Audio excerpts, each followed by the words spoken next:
வெற்றிமாறனுக்கு வந்து ரொம்ப நட்பு ஓட்டத்தில் இருந்த ஒரு தாதா. அதனால் வந்து இப்போ அடுத்து இந்த எஸ்டிஆர் நடிக்கக்கூடிய படத்துடைய அந்த போஸ்டரு விளம்பரங்கள்லாம் வந்ததெல்லாம் பார்க்கும்போது அந்த காட்சியை பார்க்கும்போது மயிலை சிவகுமார் தான் அது நினைவுக்கு வருது. வேறு யாரும் அந்த மாதிரி ஒரு தோட்டத்தில் வந்து சென்னையில் ரத்தம் சொட்ட சொட்ட ரவுடிகள். ஏன்னா உங்களுக்கு வந்து இந்த சினிமா ஆசை அதிகம் உண்டு. இப்போது சிவகுமார் உயிரோடு இருந்தது அப்படின்னா வெற்றிமாறன் படத்துலேயும் நடிச்சிருக்கலாம். வெற்றிமாறன் வந்து நான் இவங்களோட கம்பேர் பண்ணுறேன்னு நினச்சிக்காதீங்க. அந்த மாதிரி ஒரு இமேஜை வந்து உருவாக்கிட்டாப்புல. அவர் ஒரு கல்யாணத்துக்கோ ஒரு திருவிழாவுக்கோ ஒரு சாதாரண வீட்டு நிகழ்வுக்கோ எதுக்கு போனாலும் இந்த நான் பொல்லாதவன் பாட்டு இல்லை, அந்த பாட்டு வந்து போட்டாங்கன்னா சிவா என்டர் அப்படிங்கிற மாதிரி. அதில் வந்து இவருடைய நண்பர் ஒருத்தருக்கு ரொம்ப கொடூரமான வெட்டு. அவர் பொழைச்சிட்டார். அவர் யாருக்குறைய ரொம்ப நாள் நடைப்பணமாக தான் அந்தளவுக்கு கொத்திட்டாங்க. அவரை உயிர் மட்டும் தான் மிச்சம். அவங்க உறவினர்லாம் பார்த்து பண்ணி வச்ச கல்யாணம் தான், லவ் மேரேஜ்லாம் இல்லை. உங்களுக்கு இந்த போலீஸ் ஆஃபீஸர்லாம் நெருக்கன்னு சொன்னீங்கல்ல, ஒரு சப் இன்ஸ்பெக்டர் வந்துட்டு இவர் மேலே இந்த ஒரு பிரியத்தில் ஒரு 3 சவரன் 4 சவரன் டாலர் இவருடைய திருமணத்துக்கு பரிசாக, அது அப்போது பெரிய சர்ச்சையாச்சு.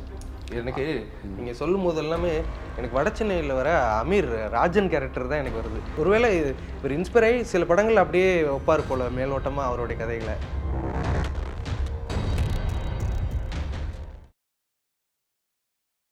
உங்கள் சத்யாவில் இப்பொழுது ஆடி அதிரடி தள்ளுபடி.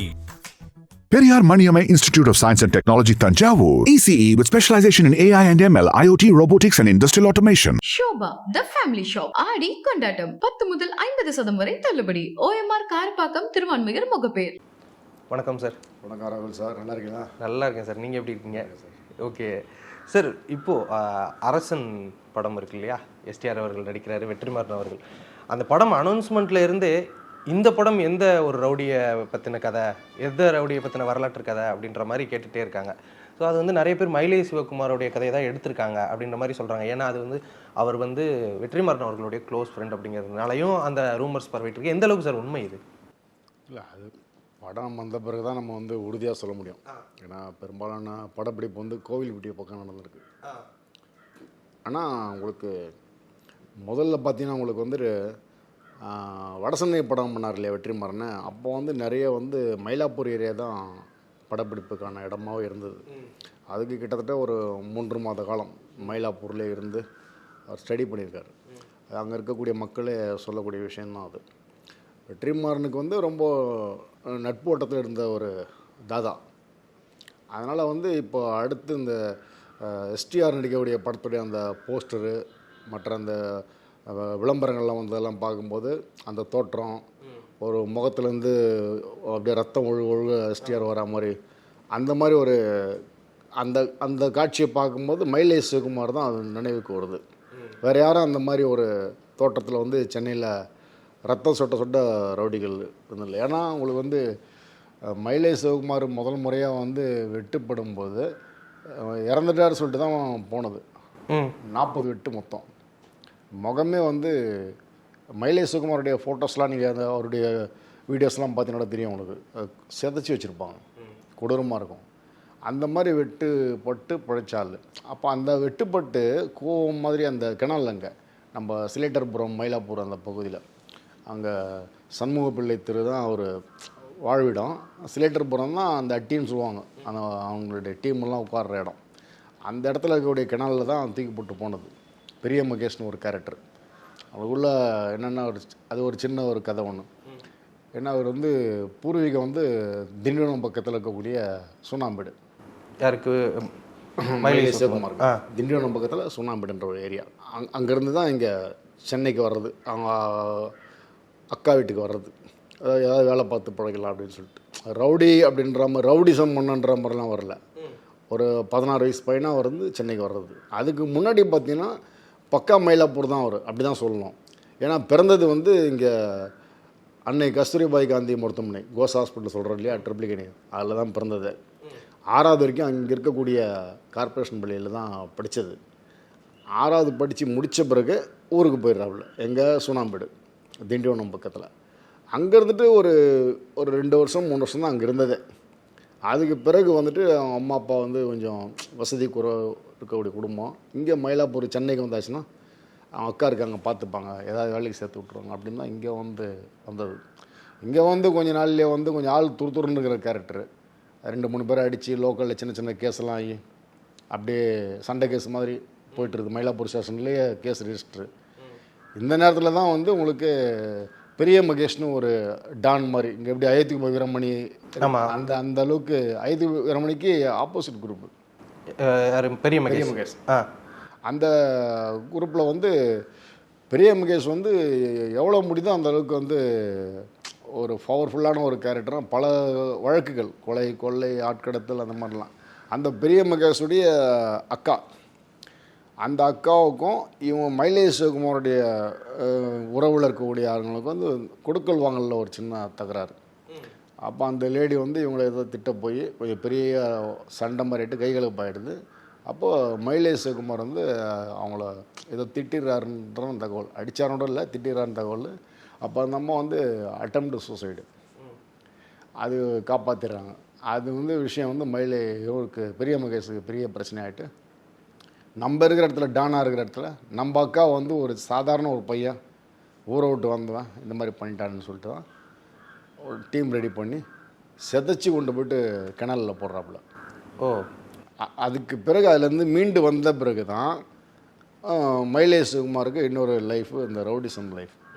அது பெரிய மகேஷ் கொலை வரிசையாக வந்து அடுத்தடுத்து பெரிய மகேஷ் கொண்டுட்டாரு. ஆமாம், அடுத்தடுத்து பல கொலைகள் தொடர்ச்சியாக போலீஸ் ரெக்கார்டில் வந்துட்டு மைலேஷ் சிவகுமார்ன்றது அந்த பேர் வந்து வெறும் சிவகுமாருங்கிறது மாறி சிவானாகி, டைகர் சிவானாகி, மைலேஷ் சிவகுமார்னாகி, அந்த மாதிரி ஏகப்பட்ட ஆகி போயிடுச்சு அந்த நேம்.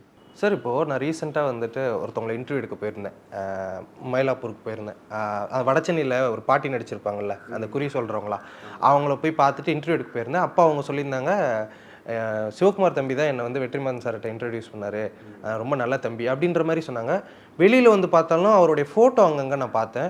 அந்த ஏரியாக்களில் அவருக்கு அவ்வளோ பெரிய ஒரு பாசிட்டிவான ஒரு இமேஜ் இருக்குது. அண்ணன், என்னோட அண்ணன், என்னோட தம்பி அப்படின்ற மாதிரி, வயசானவங்களாம் தம்பி அப்படின்ற மாதிரி அவர் ரொம்ப உறவாக இன்ன வரைக்கும் கொண்டாடிக்கிட்டு இருக்காங்க. அந்தளவுக்கு என்ன சார் பண்ணிட்டார் அவங்க மக்களுக்கு அவர்? இல்லை, அது வந்து உங்களுக்கு உள்ளூரில் வந்து பேரை கெடுத்துக்கல. அங்கே ஒரு முத்துமாரியம்மன் கோயில்னு ஒன்று இருக்கும். அந்த கோயில் வந்து நிர்வாகம் பண்ணது மைலேஷ் சிவகுமார் தான். இன்னொன்று உங்களுக்கு சென்னை பெருவள்ளம் அந்த மாதிரிலாம் விஷயம்லாம் நடக்குது இல்லையா, அந்த பக்கம் வந்து உங்களுக்கு கெனால் இருக்கிறதுனால தண்ணிலாம் ஊரில் வந்துடும். அதுமாதிரி மக்கள்லாம் வெள்ளத்தில் பாதிக்கப்பட்டு தவிக்கும்பொழுது லோக்கலில் கவுன்சிலர் எம்எல்ஏலாம் வரதுக்கு முன்னாடியே மைலேஷ் சிவகுமாருடைய ஆட்கள் வந்து உணவு ரெடி பண்ணி வீட்டுக்கு வீடு கொடுக்கறது, அவங்களுக்கு பாய், தலையணை, பெட்ஷீட்டு, அந்த மாதிரி அப்போ தேவையான விஷயங்கள் எல்லாமே பண்ணி கொடுக்குறது. அந்த மாதிரி உங்களுக்கு அந்த சண்முகம்பிள்ளை தெருலேருந்து சிலேட்டர்புரம் வரைக்கும் கிட்டத்தட்ட ஒரு 1700 குடும்பம்னு வச்சுங்களேன். எல்லா குடும்பத்துக்கும் வேண்டியதெல்லாம் பண்ணுறது. அந்த பசங்களுக்கு வந்து இந்த ஸ்போர்ட்ஸில் ஆர்வமாக இருக்கிற பசங்க அவங்களுக்கு ஃபுட்பால் வாங்கி தர்றது, அப்புறம் அந்த பாக்ஸிங்கில் ஆர்வமாக இருக்கிற பசங்க க்ளவுஸ் வாங்கி தர்றது, அப்புறம் என்கரேஜ் பண்ணுறது. இந்த மாதிரிலாம் வந்து அங்கே லோக்கலில் வந்து சிவகுமார்னால் வந்து தாதா அப்படின்ற மாதிரிலாம் இமேஜ் இல்லை. நீங்கள் அந்த ஏரியாவில் போய்ட்டு யார்கிட்டயா போய்ட்டு சிவகுமார் ரவுடியா அப்படின்ற மாதிரி காட்டிங்கன்னா உங்களை பார்க்குற பார்வையே எரிச்சிடுற மாதிரி இருக்கும். ஆமாம், அந்த அளவுக்கு அங்கே இருக்கிறவங்களுக்கு வந்து சிவகுமாரால் பாதிப்பு இல்லை, நல்லதாக நடந்திருக்குது. அதனால் வந்து இப்போவும் வந்து உங்களுக்கு சிவகுமாருடைய நினைவு நாள், பிறந்தநாள் எல்லாம் மயிலாப்பூரில் அந்த குறிப்பிட்ட ஏரியாவில் பெரிய கொண்டாட்டமாக இருக்கும். சவுத்தில் வந்து நான் அந்த மாதிரி ஒரு இமேஜ் பார்த்துருக்கேன். மணல்மேடு சங்கருடைய பிறந்தநாளும் இறந்தநாளும் அதாவது ஒரு பக்கம் வந்து துக்க நாளுன்னும் போது அது ஒரு மாதிரியாக இருக்கும், பிறந்தநாள்னும் போது பெரிய கொண்டாட்டமாக இருக்கும். இன்னமும் ஒரு 1000 பேர் 2000 பேர் அந்த சமாதியில் போய்ட்டு நிற்கிற அளவுக்கு இருக்கும். அந்த மாதிரி தான் இப்போ மைலேஷ் சிவகுமாருடைய அந்த அடக்கம் பண்ண இடத்துல வந்து ஆண்டுதோறும் நினைவு நாளுக்கு வந்து ஊர்வலமாக போகக்கூடிய பசங்களாம் இருக்காங்க. ஏரியா பெண்கள் ஆண்கள் எல்லாமே போவாங்க. ஓகே சார், இப்போ சிவகுமார் அவர்கள் அந்த ஏரியா சைடில் போய் பார்க்கும்போது அவர் இங்கே தான் வாழ்ந்தார். அப்படிங்கும்போது ஒரு கட்டத்துக்கு மேலே அவர் வந்து ஒரு பணம் சம்பாரிச்சிட்டு இப்போ நிறைய பேர்லாம் அடுத்தது அரசியல் போயிடுவாங்க, அப்படியே அடுத்தது வந்து பெரிய பங்களா அப்படி இப்படிலாம் செட்டில் ஆவாங்கல்ல. அவர் அந்த இடத்த விட்டு வெளியே வரணும், ஏன்னா நிறைய காசு சம்பாரிச்சிருப்பார்ல, எப்படியும் அதை விட்டு அவர் போகவே இல்லையா வெளியே? இல்லை, சிவகுமார் வந்துட்டு அரசியல் போகணுன்ற எண்ணம் இருந்தாலும் தெரில, ஆனால் கொஞ்சம் அந்த சினிமா ஆசை அதிகம் உண்டு. அப்படியா? சினிமா ஆசை உண்டு. இப்போது சிவகுமார் உயிரோடு இருந்தது அப்படின்னா வெற்றிமாறன் படத்துலேயும் நடிச்சிருக்கலாம். ஆமாம், அந்த சினிமா ஆசையெல்லாம் உண்டு. இந்த இந்த பாடல்கள்லாம் இருக்கு இல்லையா, இப்போ ஒரு உதாரணத்துக்கு வந்து ஜெயலலிதாமியார் சிஎம்மாக இருக்கும்பொழுது அவங்க உள்ளே வந்தாங்கனாலே ஒரு நிகழ்ச்சியில் வராங்கன்னா அவங்களுக்குன்னு ஒரு பாடல் ஒன்று போடுவாங்க, பார்த்துருக்கீங்களா? ஆமாம். அதே மாதிரி கலைஞர் சிஎம்மாக இருக்கும்போது அவர் உள்ளே வரும்போது ஒரு பாடல் போடுவாங்க இல்லையா, அந்த மாதிரி வெற்றிமாறன் வந்து நான் இவங்களோட கம்பேர் பண்ணுறேன்னு நினச்சிக்காதீங்க, அந்த மாதிரி ஒரு இமேஜை வந்து உருவாக்கிட்டாப்புல.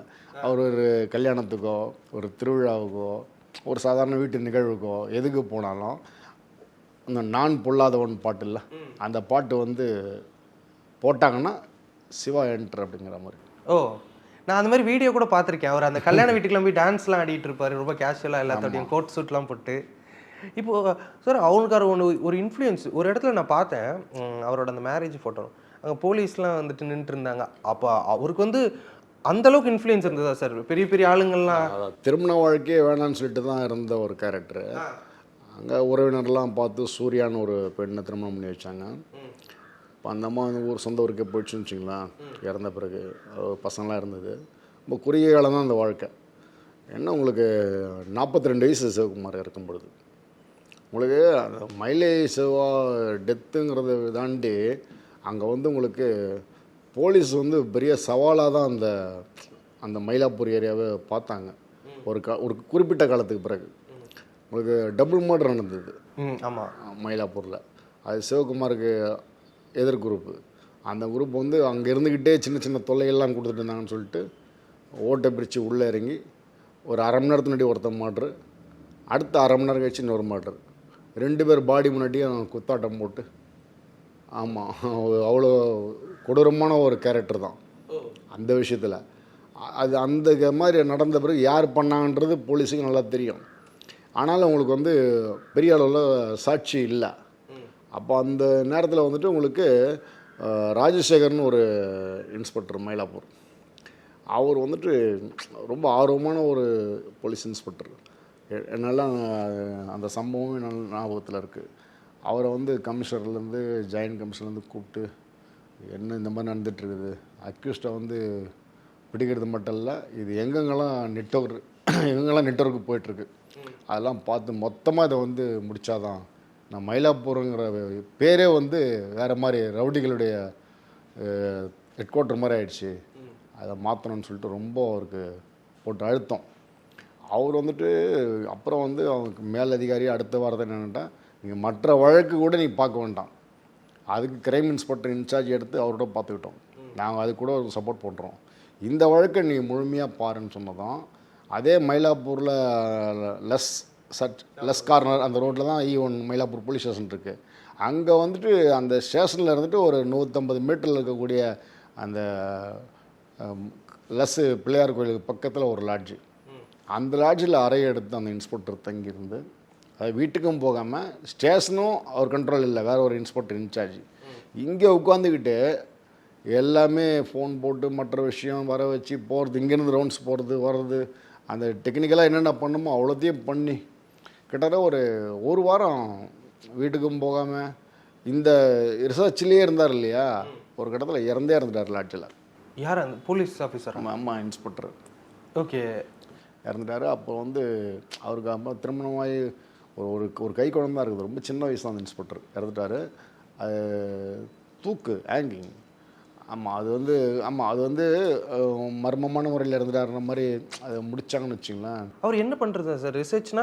மயிலை சிவகுமார் இந்த கேங் இதை பற்றி அவர் ரிசர்ச் பண்ணிட்டு இருந்தார். அது என்னென்ன யாரெல்லாம் டீமு எங்கேருந்து எந்த டீம் இங்கே இயக்குது அப்படின்னு. ரெண்டாவது வந்து உங்களுக்கு அந்த இன்ஸ்பெக்டர் வந்துட்டு சில பேர் ரொம்ப ஆக்டிவாக இருப்பாங்க, சில இன்ஸ்பெக்டர் பேர் சொன்னாலே லோக்கல் ஃபயராக தெரியும். அந்த மாதிரி ஃபயரான ஒரு ஆஃபீஸர் இல்லை அவர், கொஞ்சம் ஜெனுவனான ஒரு ஆள், நல்லா வேலை செய்வார், அவ்வளோதான். இந்தளவுக்கு இந்த ரவுடி விஷயம்லாம் அவருக்கு அவ்வளோ பெரிய நாலேஜ் கிடையாது. அவர் மயிலாப்பூரில் கொண்டாந்து போட்டதே பெரிய தப்பு. அவர்கிட்டே இந்த மாதிரி பொறுப்பு கொடுத்து தான் அவரால் ஒரு வாரத்துக்கு மேலே இருந்து ஒரு மாதிரி மன உளைச்சல், அது ஹார்ட் அட்டாக்னு சொன்னாங்க, தூக்குன்னு சொன்னாங்க, எதுன்றது அது அப்படியே. ஆனால் இறந்துட்டார், அது மட்டும் தான் உண்மை, இறந்துட்டார். அதுக்கு பிறகு தான் வந்து ரொம்ப சீரியஸாக அந்த விஷயத்தை கவனித்தாங்க. அதுக்கு பிறகு கூட மயிலை சிவகுமார் வந்துட்டு உங்களுக்கு அவருடைய எதிர் குரூப் இருக்கு இல்லையா, தோட்டம் சேகர் தான் வந்து மயிலை சிவகுமார் பண்ணதுலேயே பெரிய ஒரு ஆப்ரேஷன் 2001. அதிமுகவில் வந்துட்டு பகுதி செயலாளர் பொறுப்பு, அப்புறம் மாவட்ட துணை செயலாளர் பொறுப்பு. இந்த அம்மாவுக்கு சிஎம்மாக இருந்த ஜெயலலிதா அம்மையாருக்கு பிடித்த ஒரு மேடை பாடகர் வந்து தோட்டம் சேகர். ஏன்னா அவர் உங்களுக்கு தலைமை கழகத்தில் வந்து ஒவ்வொரு கட்சியிலையும் வந்துட்டு மேடை பேச்சாளர்கள், அப்புறம் இந்த இது வச்சுட்டு இசைக்கருவிலாம் வச்சுட்டு பண்ணக்கூடியவங்க, அந்த மாதிரி லிஸ்ட்லாம் எல்லா கட்சியிலையும் உண்டு. பொதுவாக வந்து மற்ற கட்சியில் இருக்கிறது தெரியல, திமுக அதிமுகவில் உண்டு. தலைமை கழக பேச்சாளர்களுக்கான ஒரு பட்டியல் இருக்கும். மாதத்தில் எத்தனை கூட்டம் அட்டன் பண்ணாங்க, எங்கெங்கெல்லாம் பேசுனாங்க, எங்கெங்கெல்லாம் இசை நிகழ்ச்சி நடத்தினாங்க அப்படின்லாம் லிஸ்ட் இருக்கும். அவங்களுக்கு மாதம் ஒரு குறிப்பிட்ட சம்பளம் போயிட்டுருக்கும். அவர் தோட்டம் சேகர்ன்ற பேர் இருக்கு இல்லையா, அதுக்கு ஏற்ற மாதிரி வந்து அவருக்கான ஊதியம் சொல்லிட்டு இருக்குல்ல, அது இல்லாமல் நில்லுன்னு இருக்குது. அது இந்த அம்மா ஒரு முறை அதை ஆய்வு பண்ணுறாங்க. எதுக்கோ தலைமை கழகத்தில் போகும்போது யாரெல்லாம் அதிகமாக கூட்டத்தில் அட்டன் பண்ணுறது, யார் நிறைய நிகழ்ச்சி பண்ணுறது, அந்த மாதிரிலாம் பண்ணும்போது தோட்ட சேகருக்கு எதிராக இருக்க நேமில் ஊதியத்தில் வந்து நில்லுன்னு இருக்குது. என்னென்னு கூப்பிட்டு கேட்டால் தான், இல்லைம்மா அவர் வந்து பைசா வாங்குறதில்ல, அவர் உங்கள் மேலே இருக்கிற அபிமானத்தில் தான் பாடுறாரு, பைசா கொடுத்தோன்னா வரமாட்டேன்னு சொல்லிட்டாரு. அந்த அளவுக்கு இந்த அம்மா மேலே தோட்ட சேகருக்கு ரொம்ப ஒரு பிரியம். அதனால் அவங்க வந்து பெரிய பதவியெலாம் டக்கு டக்குன்னு பகுதி செயலர், மாவட்ட துணை செயலர் அந்த மாதிரி உயர்த்திக்கிட்டே போனாங்க. சீட்டு கொடுக்க போகிறாங்க லோக்கலில், அந்த சீட்டுக்காக போய்ட்டு மனு தாக்கல் பண்ணிட்டு வரும்போது தான் ஏடிஎம்கே பார்ட்டி ஆஃபீஸுக்கு அந்த கார்னர்லேயே வச்சு தான் கொலை பண்ணுறது.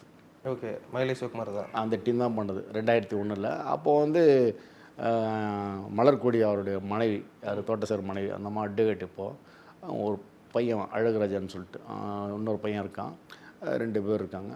அந்த அழகுராஜா வந்து அப்போது ரொம்ப சின்ன பையன், 3-4 வயது பையன்.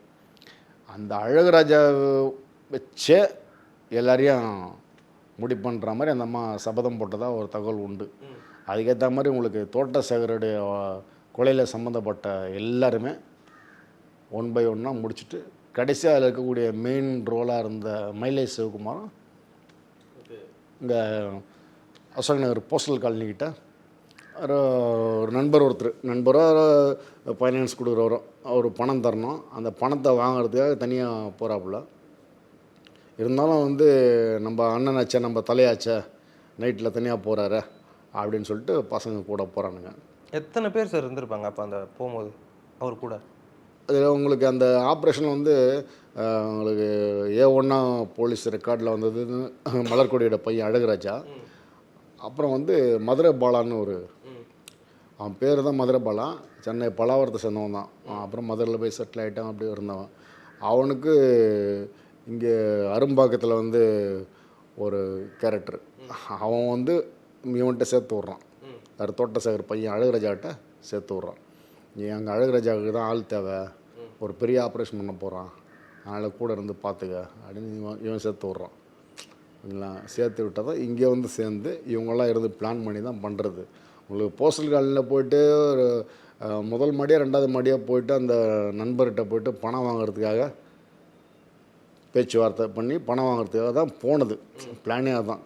இருந்தாலும் தனியாக போயிட்டாப்புலையே, நம்ம கூட போகலான்னு சொல்லிட்டு ஒரு 10 பசங்க வரானுங்க. ஆட்டோலேயும் கார்லேயும் பைக்லேயும் வரானுங்க. எல்லாமே கீழே நிற்குது. ஆனால் என்ன நடந்திருக்குன்னு கேட்டால், ஏற்கனவே அந்த பணம் வாங்க போன இடத்துலேயே இவங்க மேலே இருக்காங்க. அந்த அழகுராஜா டீம் இருக்காங்க. அந்த டீம் இருக்காங்க. உள்ளே போய் ஒரு கொஞ்ச நேரத்துலேயே வந்து ஏதோ சத்தம் கட்டுருக்குது. இப்போ ஒரு பேட்டன் ஒன்று இருக்குது, நாட்டு வெடிகுண்டு அடித்து புகையாக்கிட்டதும் அந்த இடத்துல கொஞ்ச நேரம் என்ன நடக்குதுன்னே தெரியாது. சம்பவத்தை முடித்த பிறகு ஆளுங்க எஸ்கேப் ஆகிடுவாங்க. அப்புறம் தான் பாடி கிடைக்கும். இந்த மாதிரி தான், அந்த மாதிரி தான் உங்களுக்கு அந்த மேலே வந்து சம்பவம். ஒரே சவுண்டு கேட்குது, பசங்க கீழே இருக்காங்க. இன்னும் நம்ம தானே இருக்கோம், யாருமே இல்லையே மேலே. அண்ணன் தானே தனியாக போனார், வருஷம் நாள் மேலே இருக்கான், அண்ணன் போனால் நம்ம நிற்கிறோமே அப்படின்னு சொல்லிட்டு ஒரே புகையாக இருக்குது. நல்லா சுதாரிச்சுட்டு எல்லாம் கார்லேயும் ஆட்டோலேயும் பைக்கில் வச்சு இந்த கத்திலாம் எடுத்துகிட்டு ஓடுறானுங்க மேலே. அதுக்குள்ளே சம்பவம் முடிச்சுட்டு வேறு ஒரு வழியாக வெளியே வந்து கொஞ்சம் லாங்கில் நிறுத்தி வச்சுருந்த இன்னொரு காரில் ஏறி இந்த டீம் தப்பிச்சு போயிடுச்சு. Madurai Bala Azhaguraja team. Police record இதான் சொல்கிறது. ஓகே, அந்த மேலேயே வச்சு முடிஞ்சிச்சு. அது கொடூரமான வெட்டு. அதில் வந்து இவருடைய நண்பர் ஒருத்தருக்கு ரொம்ப கொடூரமான வெட்டு, அவர் பொழைச்சிட்டார். யார்? மைலேஷ் நண்பர். அவர் வந்து கூட கூட்டிட்டு 2 பேர் தான் போகிறாங்க மேலே. அவரை போட்டு ஒரு வழி பண்ணி அவர் யாருக்குறைய ரொம்ப நாள் நடைப்பணமாக தான் அந்தளவுக்கு கொத்திட்டாங்க அவரை. உயிர் மட்டும் தான் மிச்சம். இவருக்கு அதுவும் இல்லை, முடிச்சு விட்டாங்க. ஓகே சார், இப்போ நீங்கள் பேசும்போது ஒன்று சொல்லியிருந்தீங்களே, அவர் உயிரோடு இருந்தால் படம் கூட நடிச்சிருப்பாரு இந்நேரத்துக்கு வெற்றிமாறன். அந்தளவுக்கு அவர் க்ளோஸாக இருந்தாங்களா சார்? வெற்றிமாறன் எப்படி மயிலேஷ் சிவா அவர்களோட அவ்வளோ க்ளோஸ்? ஒருவேளை அவர் ஒரு இயக்குனர், பிடிச்ச இயக்குனருங்கிறதுனால இவரே ஃப்ரெண்ட் ஆனாரா இல்லை எப்படி அது? இல்லை, வெற்றிமாறன்ட்டு இல்லை. உங்களுக்கு பொதுவாக வந்து ஒரு நானே வந்து உங்களுக்கு என்ன பேசவும் சொல்லிக்கிறேன். ஸ்கிரிப்ட் ரைட்டராக நிறைய ஒர்க் பண்ணிகிட்ருக்கிறேன். சினிமா சைட்லேயும் தொடர்பு இருக்கிறதுனால அந்த விஷயம் தெரியும் எனக்கு. ஒரு டைரக்டர்னும் போது என்ன பண்ணுவாங்கன்னா, அவங்க என்ன கதைக்களமோ அதுக்கேற்ற மாதிரி சில ஆட்களை வந்து நேரடியாக சந்தித்து அது என்னன்றதை கொஞ்சம் அதில் உயிர்த்தன்மை இருக்கணும்ல, அதுக்காக கொஞ்சம் பேசுவாங்க கொள்வாங்க. ஆனால் உங்களுக்கு வந்து மைலேஷ் சிவகுமார்கிட்ட ஒரு முறை யாருன்னா போய் பேசிட்டாங்கன்னா நட்பாயிடும். ரொம்ப இயல்பாக பேசக்கூடிய ஆள். நம்ம ஒரு தாதா, நம்ம இவ்வளோ பெரிய டெரர் அந்த மாதிரிலாம் இருக்காது. அதே மாதிரி நீங்கள் மைலேஷ் சிவகுமார் எப்போ பார்க்க போனாலும் ஒரு பெரிய லெவலில் கோட் சூட் போட்டுன்னு அப்படிலாம் கற்பனை பண்ணிட்டுனா அது வேஸ்ட்டு. ஒரு சார்ட்ஸ் போட்டிருப்பாப்புல, ஒரு கட் பண்ணின மாதிரி போட்டுட்ருப்பாப்புல, அவ்வளோதான். போட்டு சாதாரணமாக உட்காந்துருப்பாப்புல. இப்போ காரில் போகிறது அந்த மாதிரி சீன்லாம் கிடையாது. சாதாரணமாக ஒரு சின்ன ஒரு முட்டு சந்தில் ஒரு இது மாதிரி உட்கார்ற மாதிரி ஒரு கழுத்துட்டு இருக்கோம். உட்காந்துட்டு 4 பசங்க கூட உட்காந்துக்கிட்டு பேசிகிட்டு இருக்கிறது. என்னடா எங்கள் கோயில் ஃபங்க்ஷன் ஆச்சு, உன் தங்கச்சி படிதா, உங்கள் அப்பா நான் ஒழுங்காக இருக்கானா, குடிக்கிறானா, இப்படி தான் அப்படி பசங்க கூடலாம் பேசிக்கிட்டு அதில் யாருன்னா பிரச்சனை, குடும்பத்தில் கொஞ்சம் பண உதவி தேவை, ஒரு மருத்துவத்துக்கு எதாவது தேவை, போட்டுட்ருக்க செயினை கட்டி அப்படியே கொடுத்துருவது. வள்ளல் மாதிரி. தனிப்பட்ட முறையில் வந்து பார்த்தீங்கன்னா உங்களுக்கு அந்த யூடியூப்பில் வந்து வீடியோஸ் எல்லாம் பார்த்தீங்கன்னா டான்ஸ் ஆடும்போது நகைலாம் போட்டுருப்பாப்புல, அடுத்த நாள் பார்த்தா அந்த நகைலாம் இருக்காது. ஒரு டீல் பேசுகிறப்பல ஒரு பல லட்சங்கள் வருது. நம்ம ஏரியாவில் இருக்கிற பசங்களே நம்மகிட்ட அதை பற்றி அடிக்கடி சொல்லுவாங்க. ஆமாம், பல லட்சங்கள் வருது இருக்கும் சிவகுமார்கிட்ட, ஆனால் மறுநாள் இருக்காது. யார் யாருக்கு என்னென்ன தேவையோ கொடுத்துட்டு கொஞ்சம் சரக்கு அடிச்சுட்டு, சரக்கு மட்டும்தான், சரக்கு சாப்பாடெலாம் ரொம்ப கம்மியான சாப்பாடு தான். அவருக்கு ஃபேமிலி, ஒய்ஃப் இருக்காங்க, குழந்தை இருந்தாங்களா சார்? ஆமாம், ஒரு குழந்தைய 2 குழந்தையோ அவங்க போயிட்டாங்க கிளம்பி. அதுக்கப்புறம் இல்லைன்னா பிறகு இந்த இடத்துல என்ன பண்ண முடியும்? அவங்க கம்ப்ளீட்டாக வேறு இதுக்கு போயிட்டாங்க, ஊருக்கே போயிட்டாங்க, சொந்த ஊருக்கே போயிட்டாங்க. அவங்க உறவினர்லாம் பார்த்து பண்ணி வச்ச கல்யாணம் தான், லவ் மேரேஜ்லாம் இல்லை, உறவினர் பார்த்து வச்சு தான். உங்களுக்கு இந்த போலீஸ் ஆஃபீஸில் நெருக்கன்னு சொன்னீங்கல்ல, ஒரு சப் இன்ஸ்பெக்டர் வந்துட்டு ஒரு மேலே இந்த ஒரு பிரியத்தில் ஒரு 3 சவரன் 4 சவரன் டாலர் இவருடைய திருமணத்துக்கு பரிசாக, அது அப்போது பெரிய சர்ச்சையாச்சு. போலீஸில் எஸ்ஐயாக இருக்கிற ஒரு ரவுடியோடைய கல்யாணத்தில் போயிட்டு கலந்துக்கிட்டே போகிறான், பெரிய தப்பு. அது 2வது நீ வந்து பரிசெல்லாம் கொடுத்துட்ருக்க. எனக்கு நீங்கள் சொல்லும் போது எல்லாமே எனக்கு வடச்சென்னையில் வர அமீர் ராஜன் கேரக்டர் தான் எனக்கு வருது. ஏன்னா அவரும் இந்த மாதிரி ஸ்போர்ட்ஸ் அந்த விஷயத்துக்குலாம் ஹெல்ப் பண்ணுவார். ஆக்சுவலாக அமீர் அவர்களுக்கும் ஒரு போலீஸ் வந்து ஃப்ரெண்டாக இருப்பார். ஒருவேளை இவர் இன்ஸ்பயர் ஆகி சில படங்கள் அப்படியே ஒப்பார் போல் மேலோட்டமாக அவருடைய கதைகளை. இல்லை, உங்களுக்கு இப்போ தோட்டம் சேகர் ஒரு கொலை பண்ணுறாரு. இப்போ வந்து அதுக்கு முன்னாடி வந்துட்டு மயிலேயும் பெரிய மகேஷ் மார்டர் நடக்குது. உங்களுக்கு பார்த்துட்டு வந்தீங்கன்னா பெரிய மகேஷ், தோட்டம் சேகர் யாரெல்லாம் சாகிறாங்களோ இப்போ மைலேஷ் சிவகுமார் மூலமாக தான் சாகிறாங்க இல்லையா? அப்போ சாகிறவங்களுக்கு இவர் இல்லாமல் இன்னொருத்தர் எதிராக ஒரு ஆள் இருப்பார்ல, அது வந்து அயோத்தி வீரமணி. அப்போ அதனால் உங்களுக்கு ஆட்டோமேட்டிக்காக என்ன ஆகிடுதுன்னா, உங்களுக்கு அயோத்தி வீரமணியுடைய கான்ட்ராக்டு நம்மளுடைய எதிர் டீமில் இருக்கிறவங்களாம் போட்டு தள்ளிட்டு இருக்காப்புல. உங்களுக்கு ஃபஸ்ட்டு பெரிய மகேஷ் பண்ணும்போது மைலேஷ் சிவகுமாருக்கும் அயோத்தி வீரமணிக்கும் ஒரு கான்ட்ராக்ட் கிடையாது. ஒரு ஆள் இருக்கான், மாட்டாங்கபுரத்தில் ஒருத்தர் இருக்கான், நம்ம இங்கே இருக்கோம், சிலேட்டர்புரத்துலேருந்து வந்து சம்பவம் பண்ணிட்டு போகிறான், வளர்ந்துனுங்கிறான் பையன், பார்த்துப்போம் அப்படின்ற மாதிரி தான் இவர் இருக்காப்புல அயோத்தி வீரமணி. 2வது வந்து அயோத்தி வீரமணிக்கே வந்து எதிராக இவர் நிற்கிற யார், தோட்டசேகர். ஏன்னா 2 பேரும் ஒரே பார்ட்டி, ஏடிஎம்கே. இவருக்கு போஸ்டிங் கொடுக்குறாங்க, கூடிய சீக்கிரம் எம்எல்ஏ ஆகிட்டு மந்திரி ஆகிட்டா என்ன பண்ணுறோம், நம்ம லோக்கலில் நம்ம பேர் கட்டுருமே, நம்ம டான் மாதிரி இருக்க முடியாது அப்படின்ற ஒரு சின்ன ஈகோவில் தான் அயோத்தி வீரமணி வந்து தோட்டசேகரை பண்ண சொல்கிறது. அப்போ தான் இவர் பண்ணுறது மைலேஷ் சிவகுமார். ஆனால் அவங்க என்ன பண்ணுறாங்க, அப்போது 2003 ஜெயலலிதா சிஎம்மாக இருந்தாங்க இல்லையா, அம்மையார். அப்போ அவங்க என்ன பண்ணுறாங்கன்னா, பார்ட்டியில் இருக்கக்கூடிய ஆட்கள் தான் 2 பேரும். நான் தோட்டசேகருடைய உழைப்பு, அந்தால் பண்ண சர்வீஸு அதெல்லாம் ஒன்றுமே இல்லை, நீ பண்ணுறது ரவுடிசம் மட்டும் தான் பண்ணிகிட்ருக்க அப்படின்னு சொல்லிட்டு தான் என்கவுண்டர் இருக்குது. உடனே வீரமணி ஆமாம் பண்ணுறாங்க. இல்லைனா ஒரே கட்சியில் இருக்கக்கூடிய ஆள் என்கவுண்டர் போகணுன்ற தேவை இல்லை. அப்போ உங்களுக்கு வந்து கட்சியில் ரொம்ப விசுவாசமாக இருந்து பணம் கூட வாங்காமல் சர்வீஸ் பண்ண தோட்டம் சேகர் பெரியாளா ரவுடிசம் பண்ணிவிட்டு கட்சி பேரோடு இருக்கக்கூடிய வீரமணி வேணுமா அப்படின்னு முடிவு பண்ணும்போது வீரமணியை பண்ணுறாங்க. அதில் தான் உங்களுக்கு வெள்ளத்துறை கிங்ஸ்லின்னு சொல்லிட்டு 2 சப் இன்ஸ்பெக்டருங்களும் வந்து அந்த வீட்டுக்கு ஏற்ற மாதிரி பீச்சில் உட்காந்துட்டு இருக்கும்போது ஓப்பன் ஃபயர் பண்ணுறாங்க. 5 ரவுண்டு சுட்டு அப்புறம் எஸ்கேப் போகிறாங்க. சொல்கிறேன் அந்த மாதிரி ஒரு விஷயம் உங்களுக்கு. அதனால் வந்து வீரமணிக்கு வேண்டப்பட்ட ஆளாக மயிலை சிவகுமார் மாறுறாரு. அந்த சம்பவம் வந்து அது ஆனதுனால தான் உங்களுக்கு தோட்ட சேகர் காலி ஆகிறது. புரியுது இல்லைங்களா? ஜாம்பஜார் முரளின்னு சொல்லிட்டு ஒரு கேரக்டர் அந்த தோட்ட சேகரை கொலை பண்ணதில் அவருக்கும் முக்கியமான பங்கு. அந்த ஜாம்பஜார் முரளி வந்து அயோத்திபு வீரமணியுடைய அசோசியேட்டு. அப்போ உங்களுக்கு அந்த டீம் பாருங்க கரெக்டாக அவங்க யார் யார் கூட இருந்து தொடர்போ உங்களுக்கு அப்படி நார்த்து மெட்ராஸ்லேருந்து எடுத்துகிட்டு வரலாம். நீங்கள் நார்த்து மெட்ராஸில் வந்துட்டு சின்னவர்னா மாலைக்கன் செல்வம், பெரியவர்னா அயோத்திபு வீரமணி. மாலைக்கன் செல்வத்துக்கு யார் யார் ஆகாதோ அவங்க எல்லாமே வந்து வீரமணியோட ஆளாக இருப்பாங்க. புரியுதுங்களா? மாலைக்கன் செல்வத்துடைய டீமில் இருக்க ஆளுங்கெல்லாம் பாக்ஸர் ஒடியில் வந்து மாலைக்கன் செல்வத்துக்கு செட் ஆகாது. ஒரே ஏரியா, 2 பேருமே ஃபிஷர்மேனு. பாக்ஸர் ஒடியில் வந்து உங்களுக்கு வீரமணி செட் ஆகும். அது மாதிரி அவங்களுக்கு டீமாக இருப்பாங்க. அதில் வந்து சாதியோ மதமோ மேட்ரே கிடையாது. ஒரே சாதியில் இருக்கவங்க வந்து வேற ஒருத்தனை லீடராக எடுத்துகிட்டு இருப்பான், இன்னொரு சாதியில் இருக்கிறவனும் இன்னொருத்தனை லீடராக எடுத்துகிட்டு இருப்பான். ஒரு கமிட்டி ஒருத்தர் இருப்பாங்க, அவன் லீடராக இருப்பான். அதே கமிட்டி சேர்ந்த ஒருத்தன் இந்த பக்கம் அவனுக்கு ஆப்போசிட் இருக்குல்ல அதில் இருப்பான். அங்கே வந்து ரவுடிசம் மட்டும்தான் அவங்களுக்கு பேசும்.